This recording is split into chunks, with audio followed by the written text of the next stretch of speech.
Isa, dalawa, tatlo! Wow! Naging amon!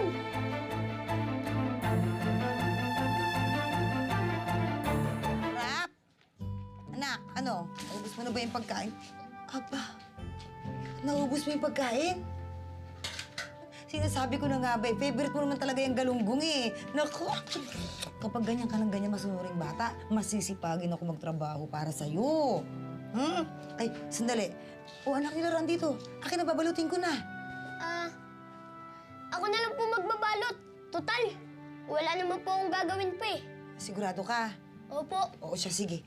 Maghuhugas na lang ako ng pinggan, ha? Para makatulog na tayo at may pasok ka pa bukas. Sa wakas, mapapantayan ko na din ang mga classmates ko. Magiging kasing mahal na rin ang gamit nila ang gamit ko.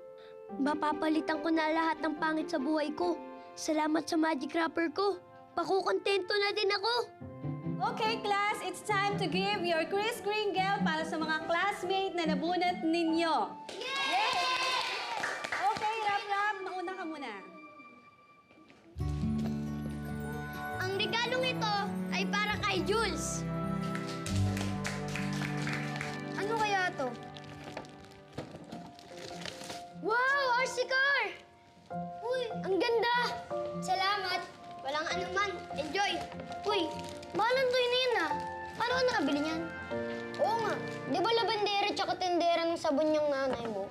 Siya, di ba taga-barangay tukling lang kayo? Anong pakin nyo kung paano ka nabili yan? Ang dami nyo satsat! Inggit lang kayo sa regalo ko! Yabang nito! Yabang nga! Bakit ka ba nakipag-away, ha? Hindi naman kita pinalaking action star, ah.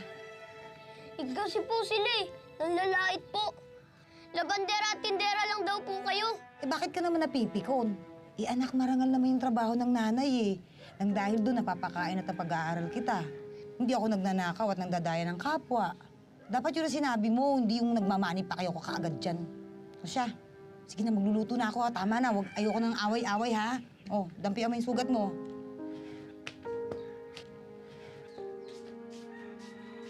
Nay, kontento ka na po ba talaga sa buhay natin?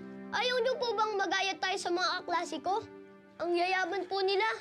Anak, eh kung bibigyan ng pagkakataon, siyempre gusto ko naman ng mariwasang buhay.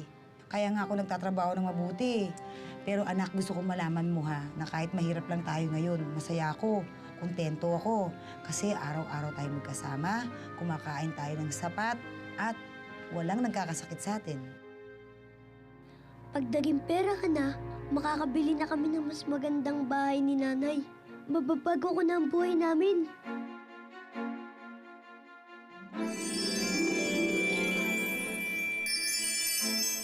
Wow!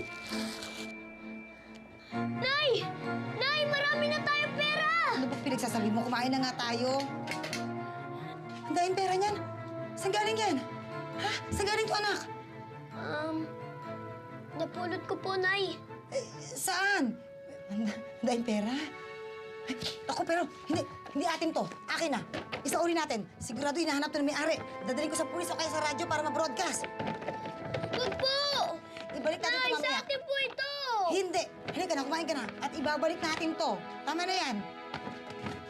Nakakainis naman. Pera na. Magiging bato pa. Palibasa, utak mahirap si nanay. Kailangan, baguhin ko siya.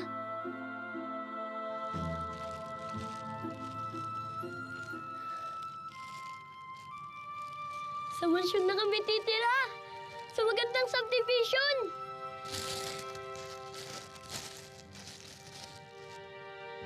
Isa, dalawa, tatlo!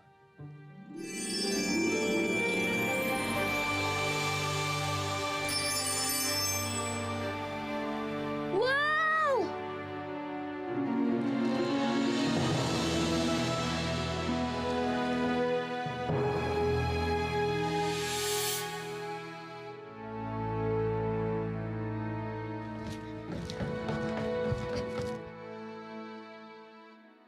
Dapat mabago din kita, nanay, para maging pangmayaman na din ang pagkatao mo. Para pagising mo, hindi mo na uusisain kung bakit tayo mayaman. Pag naging mayaman na kayo, magkakaroon na ako ng mas maayos na nanay. sosyal, maganda, matalino, at pwedeng ipakilala.